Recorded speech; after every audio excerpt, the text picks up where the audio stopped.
pas moins de 600 délégations sont attendues, 80 pays représentés, attendus lundi au Cambodge et pour 5 jours, puisque débutera alors la 5e conférence de l'examen du traité d'Ottawa sur l'interdiction des mines antipersonnelles. Avec nous en direct depuis Siem Reap, le président de cette conférence pour un monde sans mines, Lee Tuk. Merci d'être avec nous. Vous êtes également ministre d'État du gouvernement cambodgien, premier vice-président de la CEMA, l'autorité cambodgienne de lutte contre les mines et d'assistance aux victimes.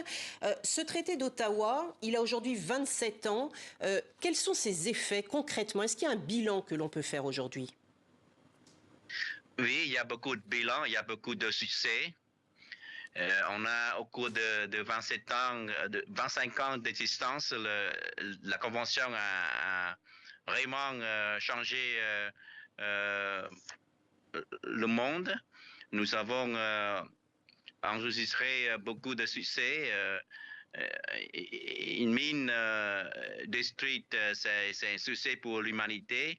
Et que ici, dans 3 jours, à Siem Reap, le sommet de Siem Reap encore, si un monde sans mine vise à renforcer la coopération mondiale et à revitaliser les efforts pour atteindre un monde sans la menace des mines. Et nous sommes prêts à accueillir nos délégués. Lee Tuk, aujourd'hui, 164 pays sont signataires de ce traité d'Ottawa. Ça fait à peu près 80% des pays de la planète. On pourrait se réjouir, sauf que ceux qui refusent d'y adhérer ne sont pas les moindres. Les États-Unis, la Russie, la Chine, l'Inde, le Pakistan, Israël, l'Iran. Sans l'adhésion de ces pays, quelle est la force réelle d'un tel traité? Je pense que la Convention... c'est l'addition des mines antipersonnelles, c'est une convention formidable et elle a contribué à sauver beaucoup de vies humaines et a permis aussi d'améliorer beaucoup de vies en communauté. Je pense que c'est une super convention. Alors c'est vrai, je vous entends.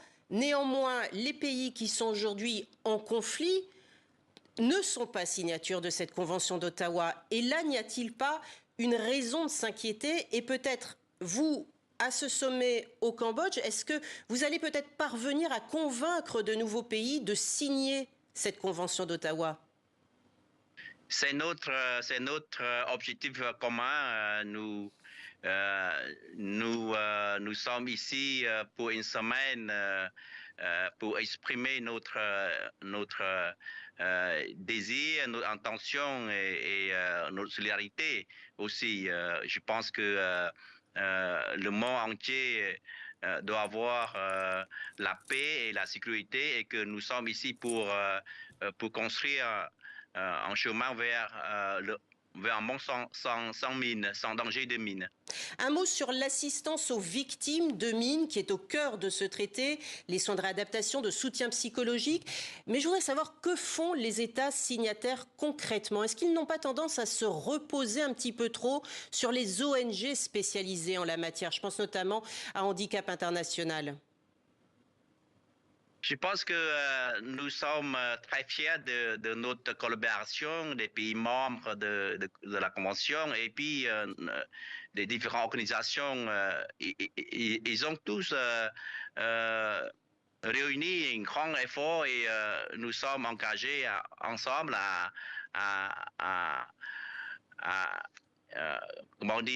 combattre les dangers de mines. Je pense que nous avons besoin de tout le monde. Et la solidarité est très grande et parfaite. Et nous sommes ici à Siem Reap pendant une semaine. Ça va nous amener à avoir beaucoup d'espoir pour notre mission pour un monde sans danger de mine. J'ai une dernière question. Le Cambodge, où vous vous trouvez, où se tient cette convention, où plus de 4 millions de tonnes d'explosifs ont été déversés entre les années 60 et les années 90, le Cambodge a acquis une expertise dans le domaine du déminage. Est-ce que ce savoir-faire est devenu comme un outil d'influence pour le royaume? Est-ce que la coopération en la matière de déminage est une priorité diplomatique, par exemple, pour le Cambodge? Ah, vous avez bien fait. Je pense que le Cambodge est fier de leur succès et nous sommes très heureux de pouvoir partager nos expériences avec nos amis et nos pays amis qui ont besoin de techniques, d'expertise et d'expérience. Nous sommes très contents de travailler avec nos amis qui ont besoin de notre soutien. Merci beaucoup, Ly Thuc, président donc de cette conférence sur le traité d'Ottawa qui aura lieu au Cambodge, donc à partir de lundi jusqu'à la fin de la semaine prochaine. Merci beaucoup, monsieur, d'avoir été avec nous en direct sur TV5 Monde.